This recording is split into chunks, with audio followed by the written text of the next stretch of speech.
Hey, good team. How the devil are we? I hope all is well. Welcome back to another episode of the High Performance Coach podcast. Today, I'm joined by another incredibly special guest, somebody that I have watched and witnessed go on a phenomenal journey over the last, well, standard decade or so. There seems to be like a recurring theme. It's like minimum 10 years, and somebody that I've got a great relationship with and somebody who's doing amazing things. Mr. Matt Peacock, welcome to the High Performance Coach podcast. Thank you for having me, buddy. I mean, you can do an intro like that every day for me if you like. That'll make me feel good about myself. I'll open all your WhatsApp messages just with that. Hey, Matt's phone here. I will pay you for that service, new paid service, bud. Perfect, mate. I'm here for it. Dude, take me back to the Matt Peacock before he stepped into the fitness industry, because I know that you've been on a hell of a journey, and I think one that not many people will potentially truly know or understand, because all they'll see now is the Optimised Coach, the success, the impact, the lives that you're changing, and the great work you're doing, and also the boats and hose Ibiza party, which I had the pleasure of course, collabing and coming along with you, which was absolutely amazing. I had a chat about this earlier on today, and I never know how far back to go. So once upon a time, I was a fetus. No, I think when it comes to background stories, I think my caveat to this is I think most people have this background story. People like to look backwards and have this background story of like, oh, I came from nothing. It was trial and tribulation. I grew up in a one-bedroom house with 75 siblings, and we all had 1 grain of rice for dinner. And I feel like a lot of people look backwards and try and make it worse than it was. And for some people, I'm sure it was bad. I had it cushy. And I think like I've always tried to kind of hide that and kind of suppress it so that people are like, well, what if they judge me? I had a good upbringing. Like mum and dad both did well for themselves. My brother and I never wanted for anything. And I think this is where it starts, is my mum was, she started like an organic food company in the 90s, which is weird as fuck back then. That was niche as shit. Mate, she was ahead of the game. So ahead of the game, but like it came with a cost, Joe. If you came to my house at school and we're like, we're playing WWF, dude, can I get a snack? We'd go to the cupboard, I'd be like, help yourself. And there was like green and blacks and 90% dark chocolate, some fucking sesame bar or some organic hummus or something like that. And my dad was a serial business owner. So as a result, I think that's how I ended up coming to be in fitness. Was my dad was super fit, like ultra marathon fit, business owner. My mum's this weird organic hippie type. As a result, went through school, was actually relatively academic, went off to do engineering, did engineering for 10 years after school. So not the usual, like was good at PE. So became a PT. That all kind of fed into me liking fitness, but I found the gym at 15. Remember, my mum dropped me off at the gym, 15 years old, Virgin Active in Edinburgh, which was living well at the time. And I went in, signed up, I went across the road to get a tub of protein, and I didn't have the prerequisite strength to get the lid off the protein in the changing rooms. I had to ask someone to open it for me. And then whilst doing that, I became the guy in the office that was like the fitness guy. I think a lot of PTs who've come from corporate know this. It's like, you're the fitness guy, you're the guy, people are like, yo, they called me Beefcake.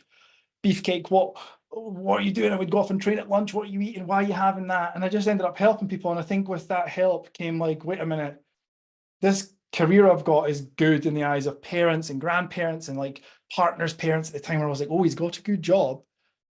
But I think with the fullness of time, I realized it was a good job. It just wasn't my good job. So got made redundant. Again, it's easy to be like, oh, I quit. I didn't. I got made redundant. And then I thought, you know what? Fuck it. I got no payout. I've got a bit of money in the bank. I'm just going to do my level 3. So I did my level 3 in Glasgow. And then thought, yeah, I'm going to have a stab at this. Went into the gym, put on Facebook that I am self-employed. Do you want to work with me? And within 3 months was fully booked. I'm like, all right, this isn't that hard if you have spent time being a socialite beforehand. So I was a man about town when I was in engineering. Went into the gym, started working there, got really busy, worked with anyone and everyone. Like I'd have 17-year-old footballer, followed by Scotland international player, followed by morbidly obese individual, followed by housewife. And it was just like this real mix. It was like I always say it was like the dodgeball average Joe's team. Just this mix of people, which taught me an awful lot about who I wanted to work with, more importantly, who I didn't enjoy working with, who I struggled to get results with, and therefore why. And over a period of time, narrowed that down to working with guys. Like, I was like, I like working with men. I actually would go on further and say, I think I just didn't like working with women because I didn't understand the physiological part that they experience, which I could read from a textbook and be like, oh, luteal phase. Like, I always felt, not to say you can't, I didn't enjoy it. So I stepped back from that, became a male only coach in the gym, then started doing a wee bit of hybrid because, like you said before the call, I'm pretty good with tech. So I was like, how hard can this online thing really be, right? So, reflecting on it, it was probably shite at the start, but I did some online, realized that this then, it took the skills I learned in engineering of being good with tech and pretty good at organizing stuff on the computer, really good with large amounts of data and high pressure deadlines, which is just coaching in a nutshell, high pressure and lots of deadlines. Did a bit of hybrid and then thought, this is the ticket. So again, it'd be easy for me to be like, well, I got fully booked and left the gym.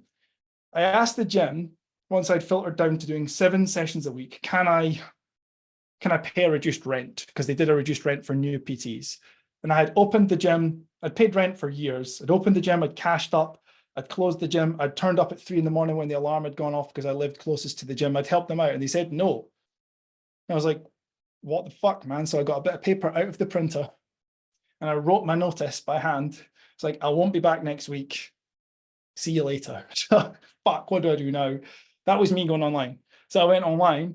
And as I went online, I discovered that actually my skill set did really flourish there, where I was like, I liked the in-person, I enjoyed seeing people and pushing and prodding clients into space. But the digital thing gave me something. And I think a lot of coaches worry about, I won't get as good results digitally because I don't, if I've got you in the gym, Joe, I can be like, put your hips there. Like, can you feel that? Oh, I feel that.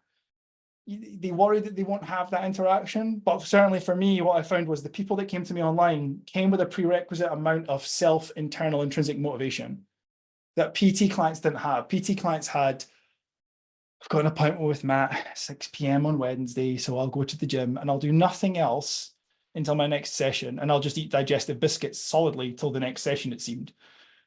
So I found that the caliber of client I was attracting were far higher. And I still remember I was actually sat in Virgin Active, same gym, on a break, just trained, was eating my 10 Mueller rices that Cal had me eating at that moment in time.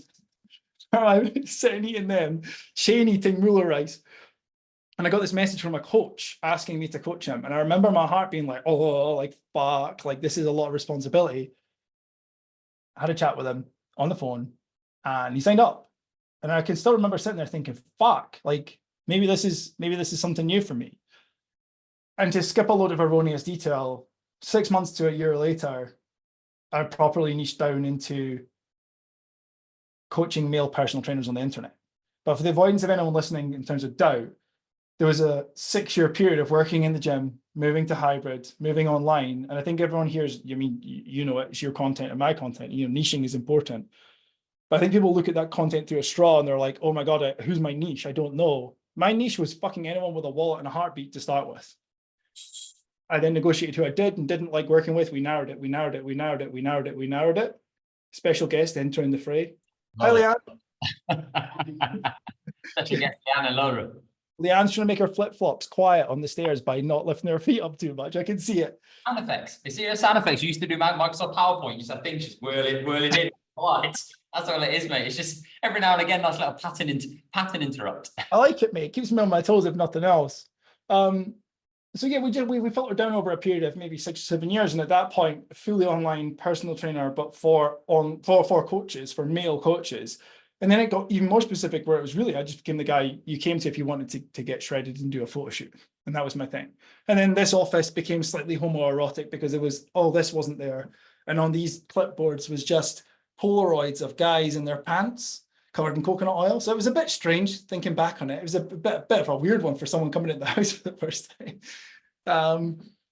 And from there, it became very evident that was my space. I knew I had found my place to kind of take up and stake my claim in part of the industry. But in all of that, I had been through a divorce, which, to be completely candid, always happy to be, it took its toll on my mental health in a degree that I can't even go into explaining clearly enough. Is like got to the point where I was suicidal, having a really tough time. And I remember my ex-wife saying to me, even in the heat of all that, when she saw that I'd done something different on Instagram, she's like, it looks like you're doing more education for coaches, which is when for the first person that phoned up and asked for kind of formal mentorship help with his business, I said no to lots, but I remember this first guy, I was like, I'm just going to sell at my PT price that, because I can do that. And she saw that happen on Instagram and she was like, you always said that you want to be in a more education space, like in helping the industry be better. And I was like, yeah, I did, right? She's like, yeah. So it was nice to have that corroboration from someone that had every right to be like, well, fuck this guy. So I think that for me, really like the weird person to be crediting, but my ex-wife was like, oh, it's nice to see you doing that. And I was like, oh, thanks. So at that point, I'm like, maybe this is my space. I filled my diary again with one-to-ones. So I went right back to like the personal trainer with the full diary where you're just like, oh my God, like every day it's just back-to-back Zoom calls. And then 3 years ago, we decided, well, me, I say we, it was I decided at that moment in time, this could be done in a hybrid one-to-one group model. I put out, I put a post together and it was a Friday morning. And I put out the post, and it was at 9 o'clock. I posted 9 on the nose. And it was like, you know, we're going to start this group, case study, if anyone's interested, knowing that a few people would be interested. Time I got home from the school run, we'd made 21 grand. And I was like, oh, right, sound. This is different. Closed it. And we brought that on as our first cohort. And they're 90% of them are still with us. And the rest is, as you introed me, us going and doing boats and holes in Ibiza and generally just running the Optimised Coach to help coaches get more leads, make more sales, make more money, but not at the expense of being a good coach, which is the gap I saw where, and I know you are in the same space where it's like, I can help you make the money. I can help you get the leads. I can help you close the sales. None of that counts for anything if you're not a good coach and you're not a solid person underneath that, you know, person, coach, business, to use the HBC language, right? I love that. How integral do you believe like being on the gym floor was for your development in now what you do? I feel like I've got quite a shockingly contrite, as always, opinion on this, where you see a lot of people be like, you can just go straight online. I think the gym floor was absolutely fucking integral, like to the degree that I would not do it any other way. Do I think you can come into the industry with a level 3 and move straight online? Yeah, hell yeah. Do I think that is my preferred? If I had to give, if there was a one size fits all, would it be that? No. It would be get on the gym floor, get like, you know, we see this like, you know, in the trenches and all this chat that we see in the industry. And I know we can take the piss out of it. I do think it's that. Get in, earn your stripes, eat some shit. Because I think, and this is a really important point, so it's a good question. In engineering, the first 3 years of working there, I did an apprenticeship. And that apprenticeship was just eating shit, in essence. It was like all the jobs that no one else wanted to do. On a Friday, I would have to fold 500 to 1,000 A1 drawings and then physically take them to the city council offices to submit before the planning department closed. Just all the shit of the day. And it taught me that in order to master any craft, you have to start there and you have to have that apprentice mindset. So I entered the gym with that apprentice mindset. It's like, say you came and you're maybe not the direct person I want to work with, like the overweight guy. Well, what can I learn from this guy? Like, how is this going to challenge me and change me and shape me as a coach? And whilst I wasn't necessarily the most intelligent coach at that moment in time, like people like Phil Lerney had always taught me, if someone asks a question you don't know the answer to, just be like, I don't know, and I'll go and find out. And that I don't know and I'll go and find out has served me really well. So I think, yeah, being in the gym, it normalized 4 a.m. alarms. It normalized 11 p.m. bedtimes, not much sleep, lots of hard work, and lots of just keenness to do more, be better, and get better results for the people that I worked with. Where does this work ethic and mentality come from? Lots of places. I think I was lazy at school, really fucking lazy. I think I have a base level of like maybe IQ. I don't know how to describe it. I wouldn't say I'm the smartest guy, but like I had enough to get through the first round of, so in Scotland, it's standard grades, right? GCSEs in England, it's like I cakewalked that with my eyes closed. And I was like, oh, this is easy, man. Like, fuck this. And then I came up to hires, which is like A levels, right? It's all different now. It's not even called that in Scotland anymore. And I bombed them. I just was like train wreck, man, like so bad because I applied no effort. I'd found booze and birds, so I was really disinterested. And I'd found the gym as well. So there's this weird juxtaposition of really having all these distractions. Enter the working world and just shut up and get on with it and ask the right questions at the right time and being encouraged to just like, look, no one else wants to do this job and they didn't dress it up. I'd be sent for a long stand and tartan paint and left-handed hammers and all this kind of shit, right? So that helped. And then I think I watched my dad as a kid who, because he started multiple businesses whilst we were kids, and as a result of that, my brother and I never wanted for much. If it was a new PlayStation, we had it. He would go to America on work trips and bring back, I had an iPod before they were a thing in the UK. Like I didn't want for stuff. But I saw that for what it was. Whilst you could argue it was like spoiled or privileged or anything, it probably was. But I saw my dad. Well, I think I didn't see my dad. So I saw the graft, and I'd never moaned about it, being like, oh, I wish I saw my dad more. I was just like, a fucking respect, man. Like the guy is up before I go to school. He's home after I go to sleep. And at the weekends, he sat at his desk. And I saw how hard he worked day in, day out. And my granddad, my mum didn't really work when we were kids. She did part-time stuff in the organic side, but my granddad was a grafter in terms of he was a teacher and a carpenter, and he always had like a really sharp pencil in his pocket, and we did my homework. It had to be absolutely fucking perfect. And I think there's all these little things that fed into me being like, if a job's worth doing, it's worth doing properly. And it's that whole good enough isn't good enough mentality. It's like, if I did good enough on my homework, he'd rub it all out, my granddad, and be like, no. Like, no. We're going to do this again, and we're going to do this to the best of your ability. And then I think PT then really hammered that into me, where I was like, I saw the lazy coaches who couldn't be bothered with the 6 a.m.s first session, who couldn't be bothered working late shifts, but they were the biggest moaners in the gym. They weren't where they wanted to be. And I quite quickly correlated the people that just put the hours in front of me were the people that were like, oh, well, I want what you have. And whilst you might be an online coach or a hybrid coach or a remote coach or any of these different types, maybe in a good place, I could see what came before, which was like years and years and years of working with anyone and everyone, learning, being willing to learn. And then you and I entered the fray, right? Where we knew each other from seminars. I think it's a double-edged sword. So I think for coaches listening, it's a really important point. I think I became what I would describe as a certification slut. But I think what I liked was just, I like being in a room with people like you and Cal and like just sitting down and being like, I enjoyed the extracurricular part of seminars, the coffee break, let's go out for dinner.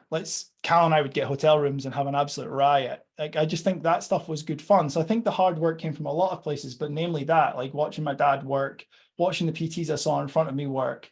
And then I think the final point, which is maybe one of the more important ones, was going through that divorce, like financially, like in reality, finished me. Like I was like absolutely crippled. And I hate the whole like, well, I lost it all and then I got it back again kind of story. And I think mentally I lost it all, and financially I was on 3 credit cards maxed out. And I went and got therapy. And anyone listening who's having any kind of mental health, I do think that's the solution, is go and speak to someone who knows. I unpacked that with someone, an expert who had been through a lot of education to get me there. But then I was like, the only way out is through.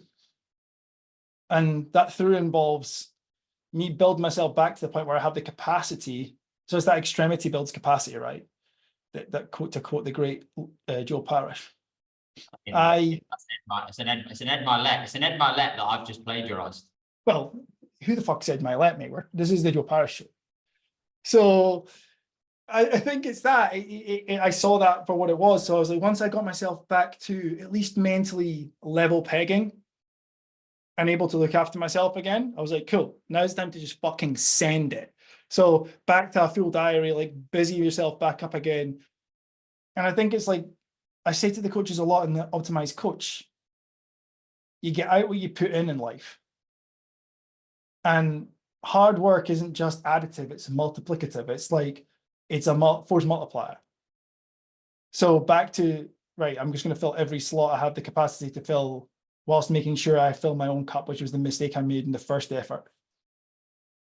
And I think for me, it comes from those places. And I've just applied that back to the Optimised Coach, where like I just said in my story before we came on, bro, I opened my calendar and was like, okay, we're on Zoom, 9 till 5 today.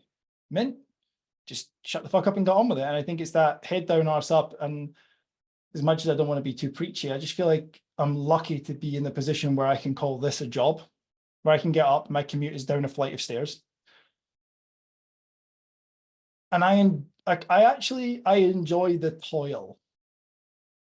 I thrive in the struggle of it all, where you're like, the hard work's the point, Like I enjoy that, and I'm classically, I think, kind of back to school, that guy who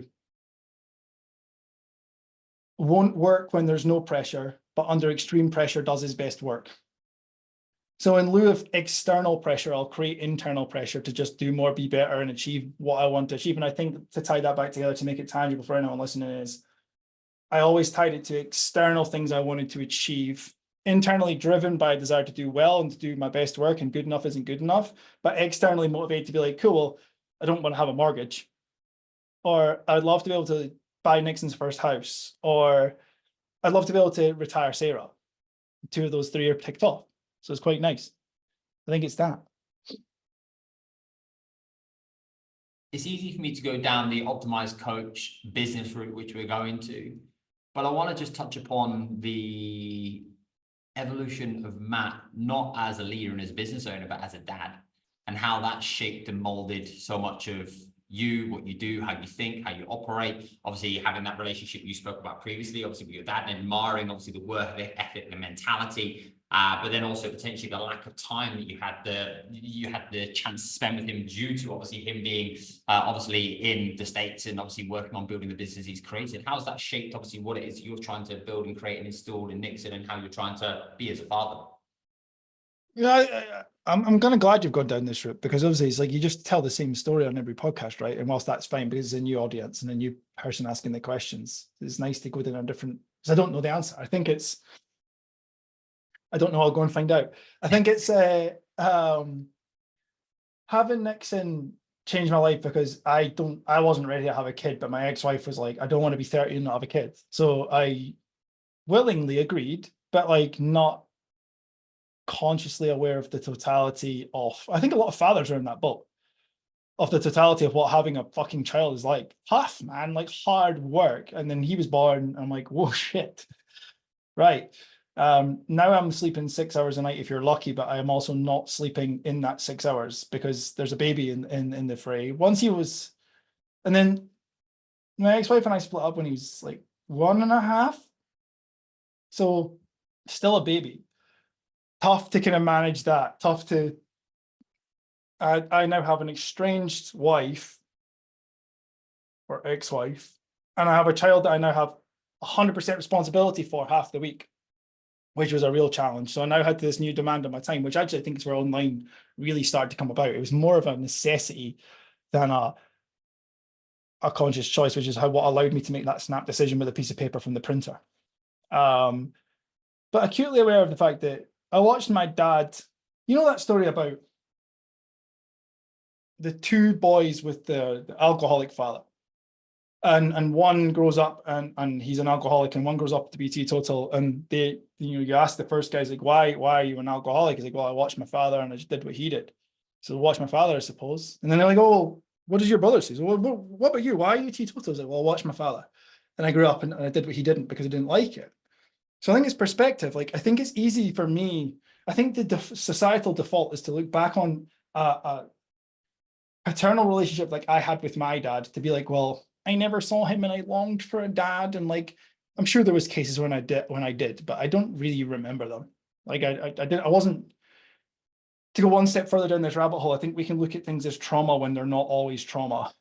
I'm not an expert here, but like, Nixon put his hand on the front of the log burner as a child and like had the big boxing glove on from the hospital for the next couple of weeks.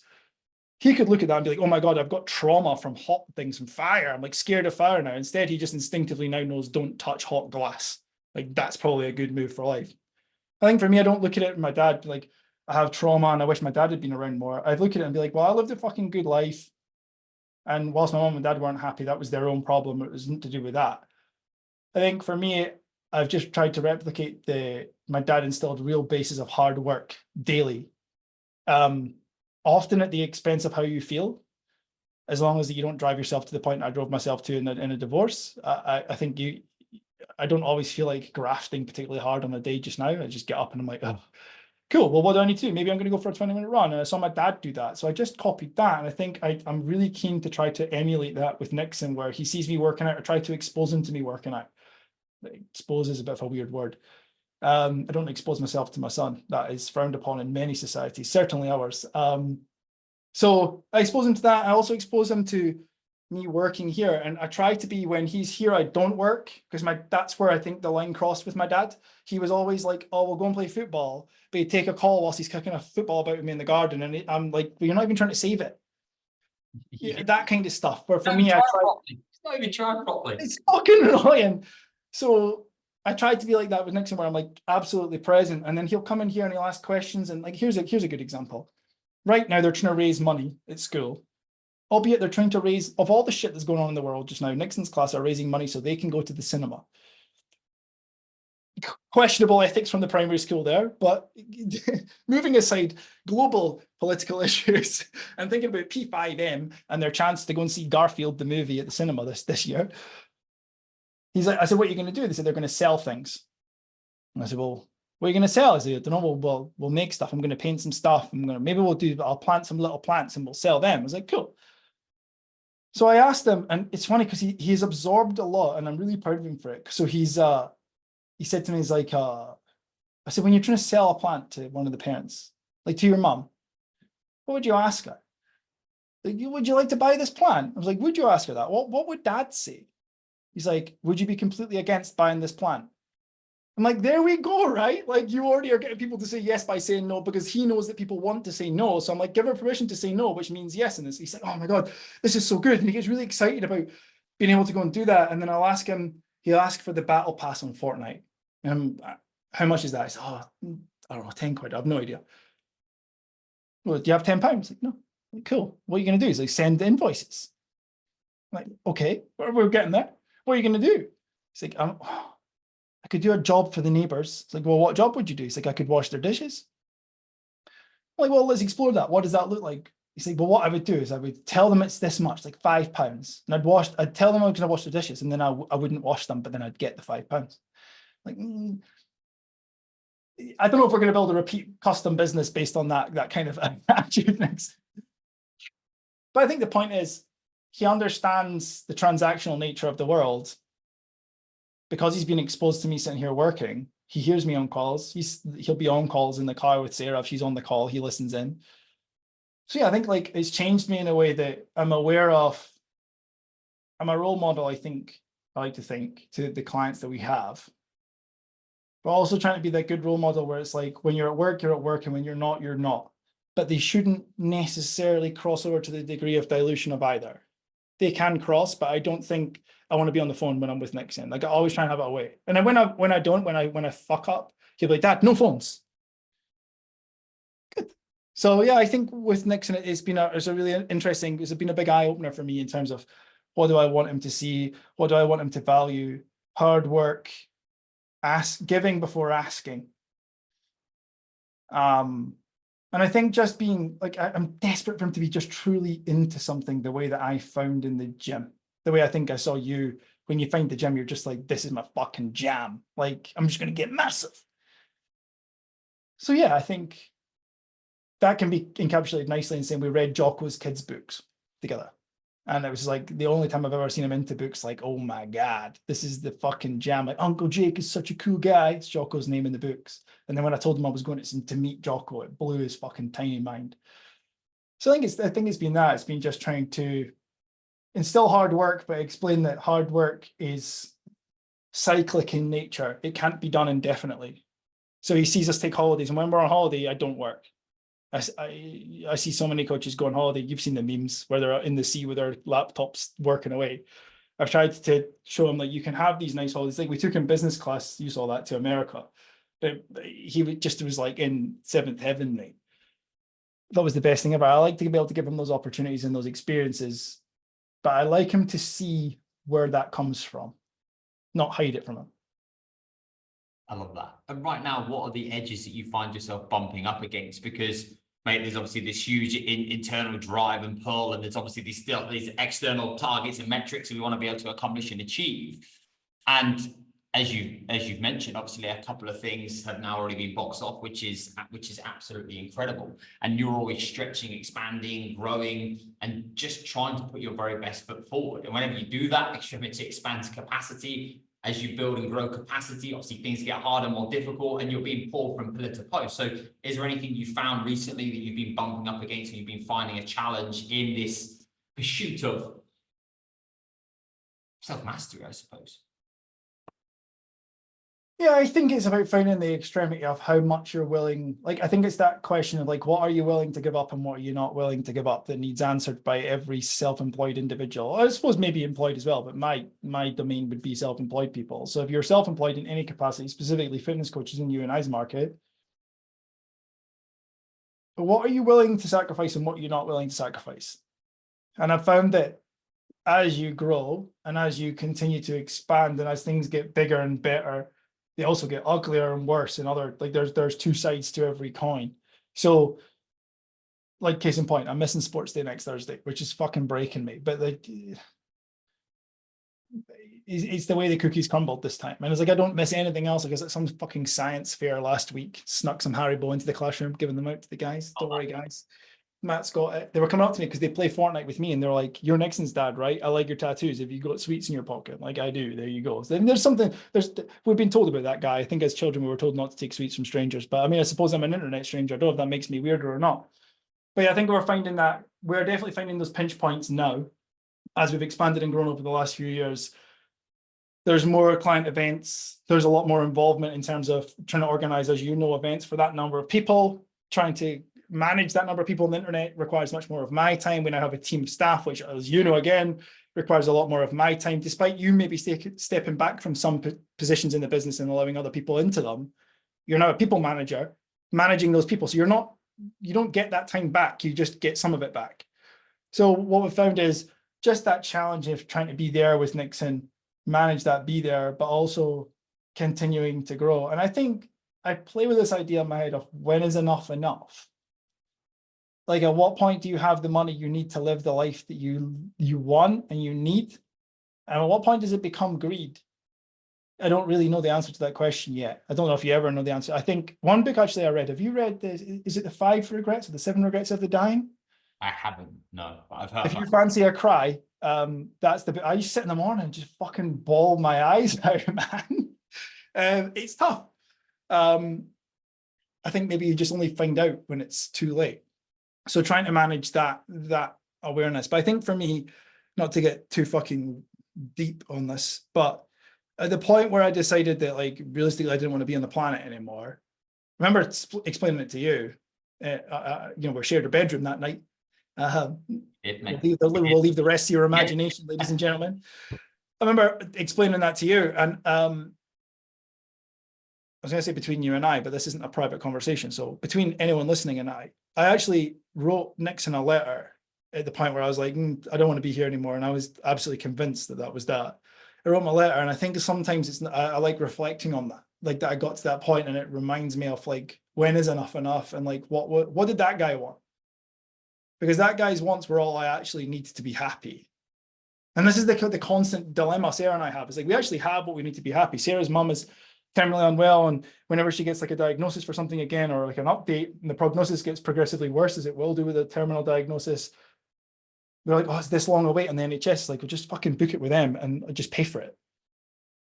So for us, we probably have reached that point where I have all I need from a safety, security, happiness standpoint.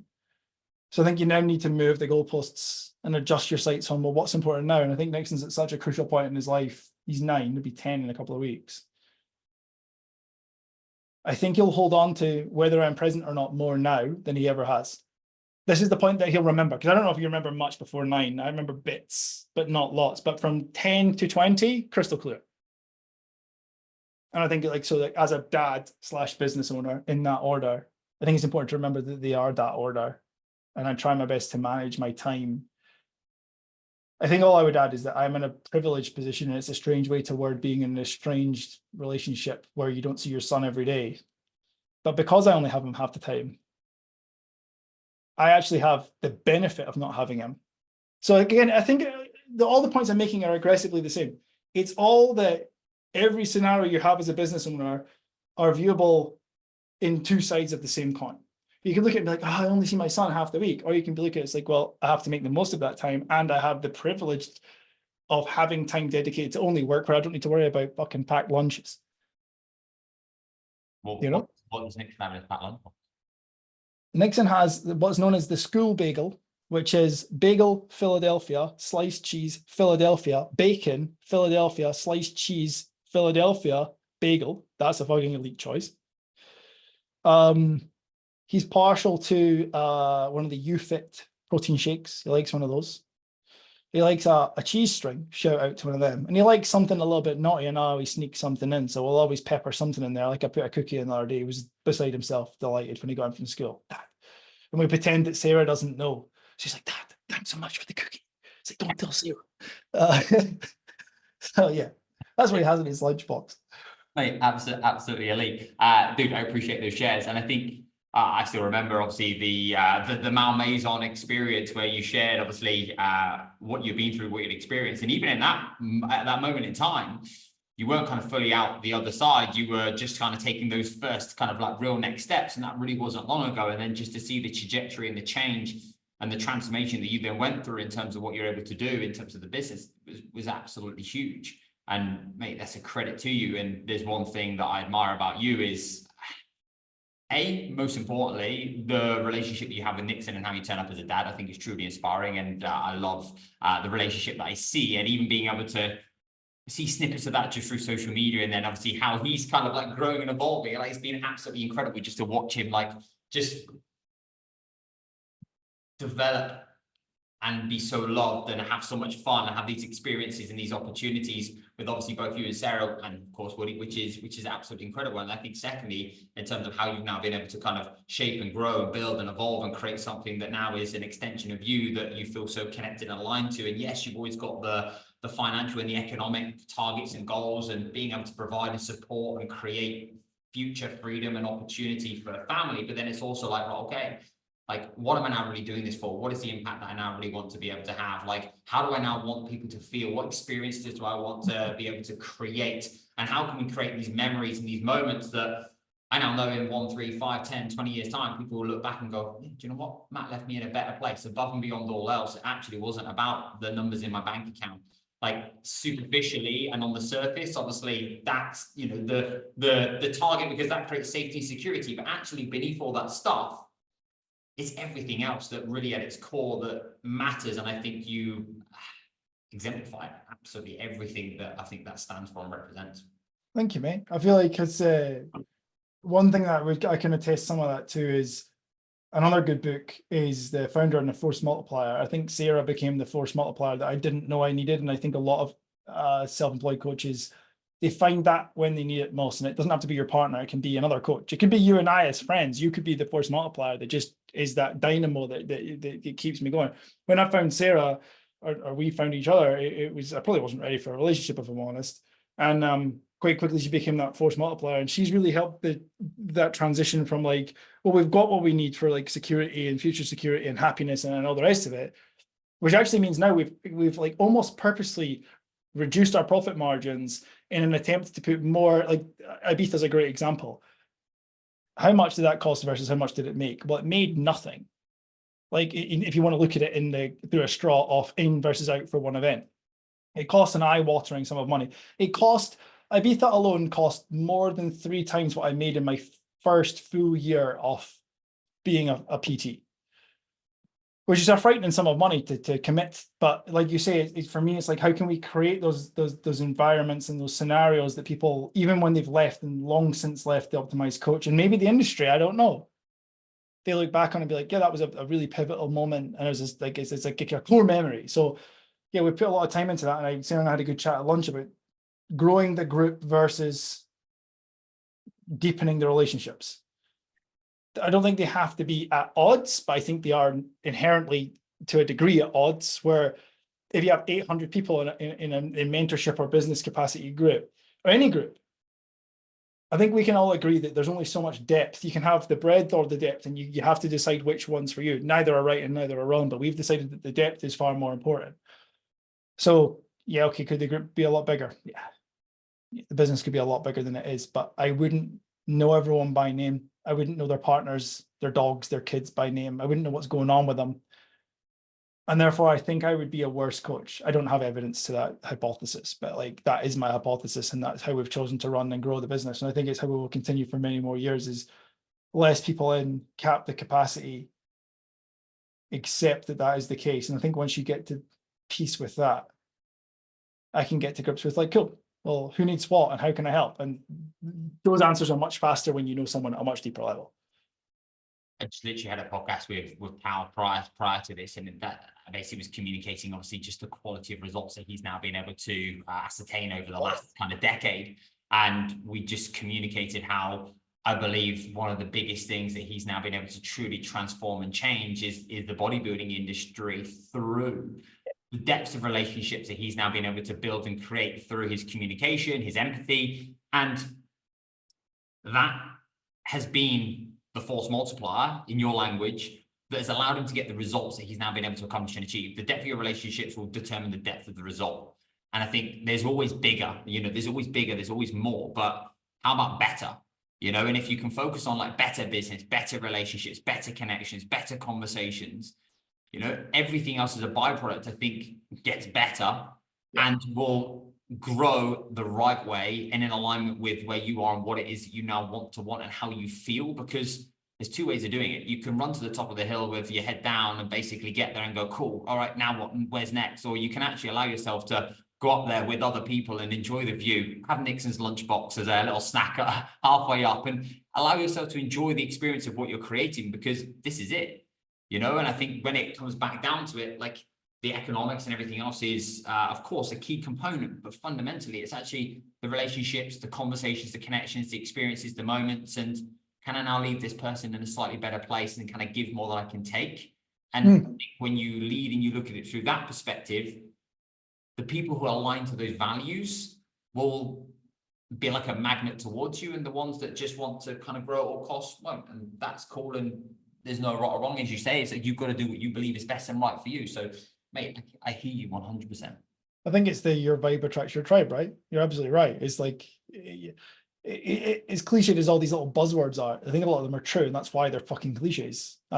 Is like income will follow impact. And I think people kind of sometimes, and like, listen, who's to say that we're right? Maybe we're wrong, right? And I think everyone's just right if that is your truth, and then crack on.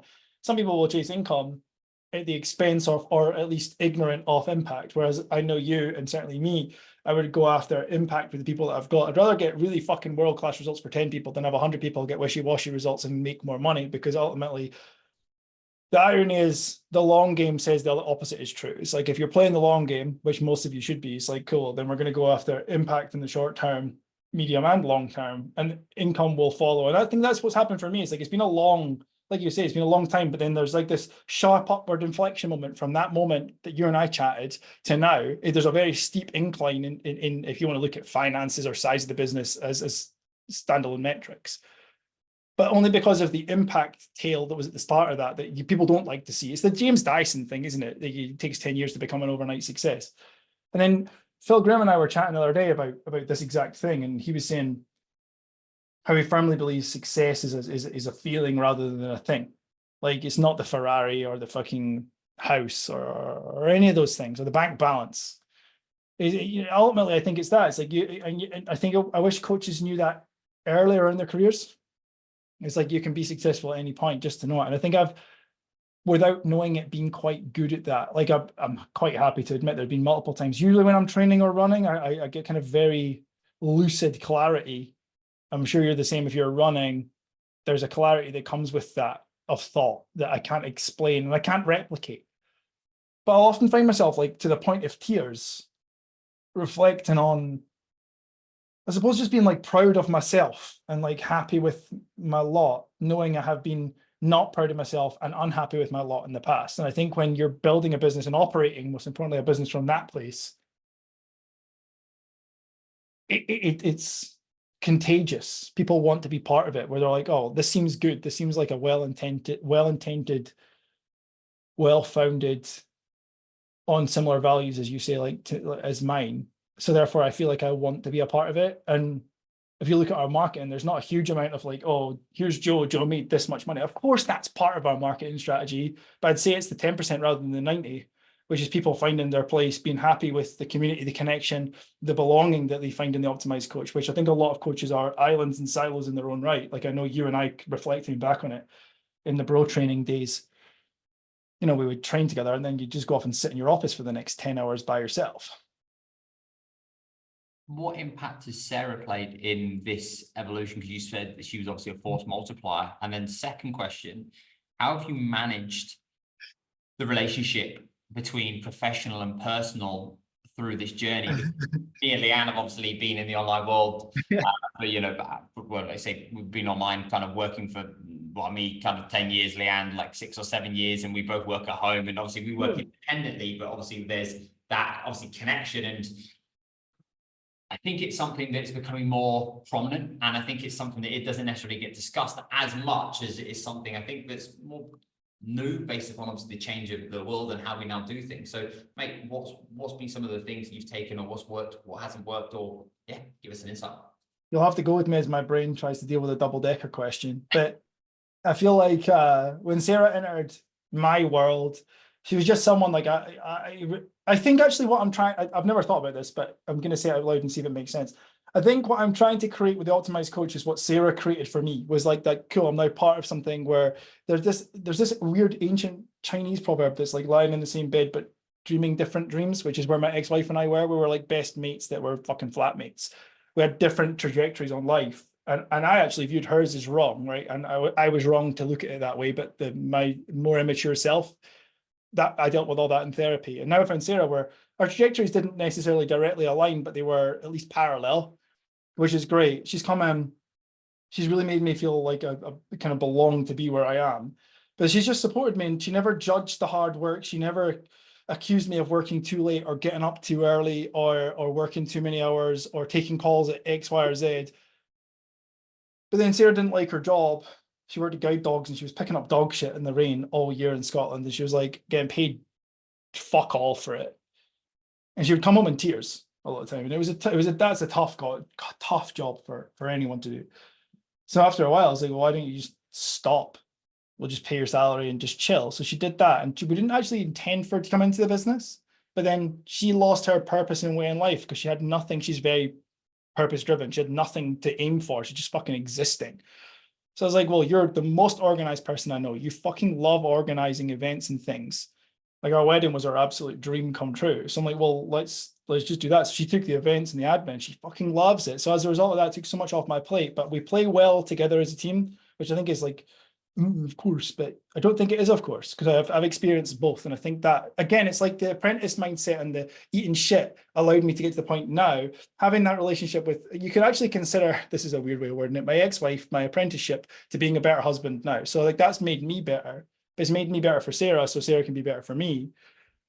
But I think, yeah, Sarah's been really fucking instrumental in helping. And I think to answer your second question is, how do we manage the interpersonal marital relationship in line with the business partner's relationship? Because that is a fucking bed of thorns for a lot of people.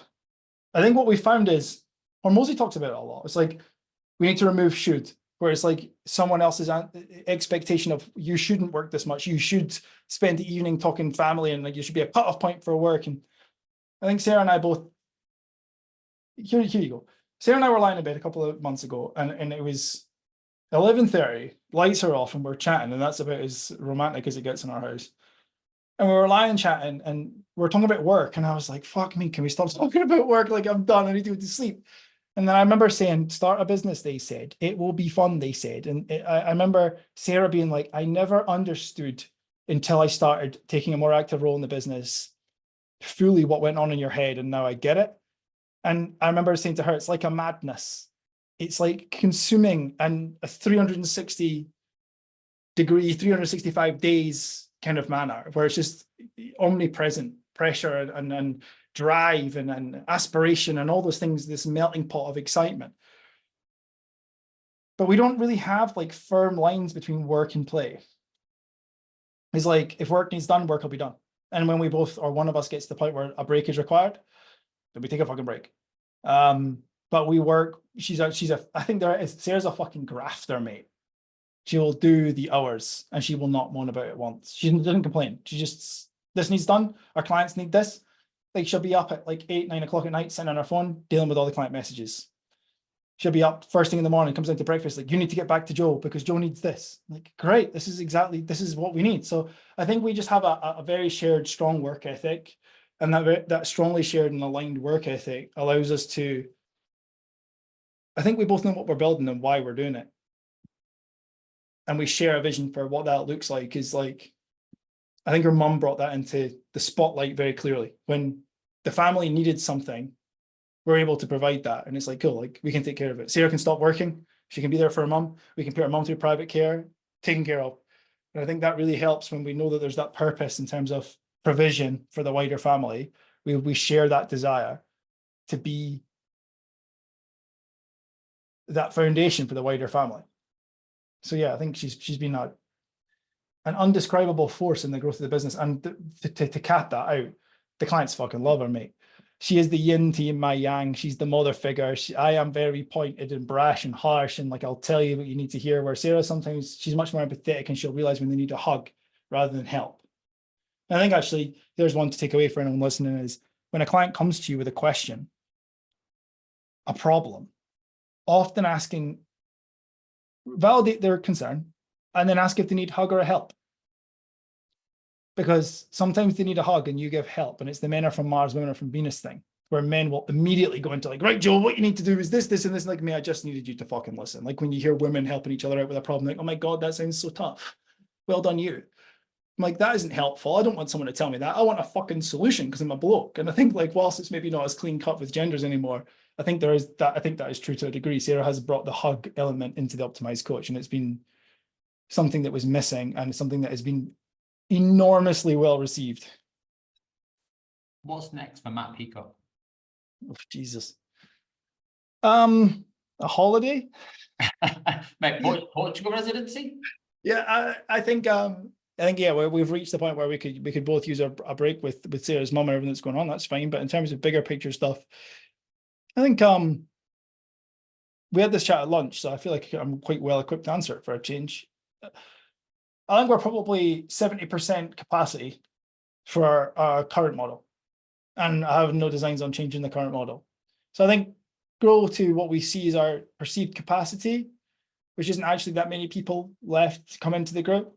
Continue to build deeper relationships with them, and here it is. I'd like the Optimised Coach to be viewed as an events company that just happens to do a bit of mentoring. Not that I want to change the amount of mentorship or help that people receive, that stays. But I want people to join because of the experiences that they can have, that immersive, like we're going to go to a fucking island and we're going to get a boat and we're just going to hang the fuck out. And the feedback from the clients is that that's what they want. So I think we build that. We basically become an events company that does business help for personal trainers and online coaches. And that ironically ties us back to Sarah, where that is what she does incredibly well. So September is the next event.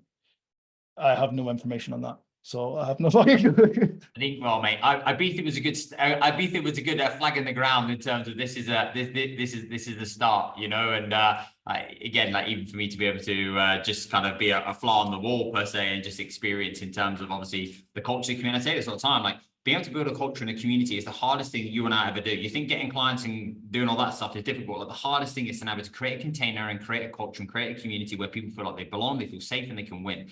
They feel listened to, they feel heard, they feel understood. And like being able to facilitate that and to be able to create that, people, I don't think appreciate just the amount of time, effort, energy, but emotion and friction that goes on in your brain when it comes to that. So dude, let's say kudos to you in terms of the vision that you have and what you now want to be able to create. And I think you're very much well on your way to achieving that. And yeah, mate, I'm not sure how much of a bigger boat you're going to have to get for 2.0. I think it's just building something that people want to be a part of, in a sentence. It's that, isn't it? It's building something where they feel like they belong. And like I said, I think I said to you on the boat, I felt in Ibiza at the end, so just fucking, I took a moment on the boat and I was like, this is why I'm here. But in tandem with that, I also felt like Joe Exotic in the Tiger King being like, I'm not sure if I'm ever going to financially recover from this. Like that's how I felt. And I kind of want to pursue, I want to feel those things in that combination more, because I think that is the extremity that will breed capacity. I think if we can drive the how much, but also like, I feel my cup is as full as it could. Like I genuinely felt that in Ibiza on the boat, I took a moment to myself, and I know I shared that with you at the time, is like, I felt like that was as full as my cup had ever been. So it's pursuing those two things in equal balance. I quite like the extremity of like, fuck, don't need to spend that much. I love that. Dude, final question. We're going to have to do the 2.0 because there's still so much that we haven't been able to explore. And I think I would love to be able to down and go another round, mate. There's probably a series in here. This is a question that I've been asking every single guest, I think probably for the last 6 weeks or so. It's the last thing Matt Peacock has changed his mind on.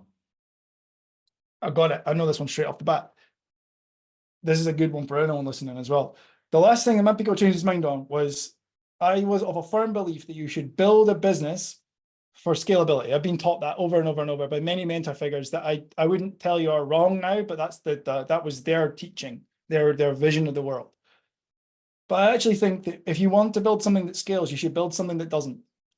So I have actively pursued having a business with loads of facets that are fundamentally non-scalable. So what coaches do is they get on the ladder and they try to grab the last rung, which is out of reach indefinitely, and build that scalability, when actually I think what you want to build is just scalability to the next rung only, which fundamentally doesn't scale beyond that. Build something that doesn't scale in order to have something that does, because you'll find that at each rung of the ladder, there's only a 1 degree change in order to scale, if you choose to scale beyond that, in order to allow you that scalability. So for me, the amount of one-to-one time that we have with our clients is like absolutely fundamentally not scalable. Like it just doesn't work in terms of the business model, but it works for now. And because it works for now, income will follow impact. We're able to have deeper impact, deeper connections, more meaningful connections, and more meaningful relationships with the people that we have in our charge. And as a result of that, the Optimised Coach is not scalable. Full stop, period. And that's how I want it. And how does that feel being at peace with that now? It kind of feels good. I think I would be frustrated with that as a younger coach. I think hearing that, listening to this, I'd be like, yeah, fucking very good. Good for him. But like personal training is no different. If you're on the gym floor, it doesn't scale beyond 30 sessions a week, really. I think 30 is like that absolute maximum for the human. I've never met someone that's able to do 40 sessions a week for years. You just die. I tried it. Been there, done that, got the t-shirt. I know you have too. So what if you just were really fucking good with the 30 you've got and got the best fucking results for them? Because I fucking promise you'll not be shy of leads. Same with online. Don't worry, well, how do I get to 70 clients? You don't. You get to 10. And you treat those 10 like they're one-on-one. So it feels really fucking, it's fucking liberating to know that like I don't have to worry about what does it look like in 10 years? That sounds like a 10-year problem. What does it look like on Friday? It's probably a better question to be asking. What does it look like tomorrow morning? Who needs me right now? And how can I solve their problems better? Because it boils back down to that. It's like if you get people world-class results, no matter what you do, you could be the worst at marketing and sales known to mankind, and you're never going to be shy of a few quid. So yeah, it feels very liberating. It feels good. I just feel like it was like a penny drop moment that I suppose it probably happened at the right time. I feel frustrated that it didn't happen sooner. But hopefully in listening to this, someone else has just had that penny drop moment like, right, so make it not scale just now. Make it really fucking good at the level I'm at. Stop trying to take things out. I think leverage is the word that gets bastardized. How much leverage can I have? As little as possible, please. Like actively seek not to have leverage to start with. Like it should be the opposite of leveraged. And then you only leverage the part that will allow you that next level. Better, not more. Love that, dude. Let's close the loop. Mate, anybody that wants to know where they can watch Nixon train like Jocko, shoot stuff at you in the back garden, and basically just run you ragged. Where's the best place to go? You can find me pretty much solely on Instagram at Matt, MATT_optimized. Simple as that. You'll find me nowhere else. Dude, I've massively enjoyed this conversation. I have a huge amount of love for you, Sarah, and everything you do. And mate, we'll absolutely have to do this jam again, potentially Algarve, in person, live, 5 hour minimum. Go in. Joe Rogan style. I'm here for it, 100%. Well, thank you for having me, mate. I really appreciate you taking the time. Thank you for asking. Dude, I appreciate you. Speak to you soon. Cheers, Joe.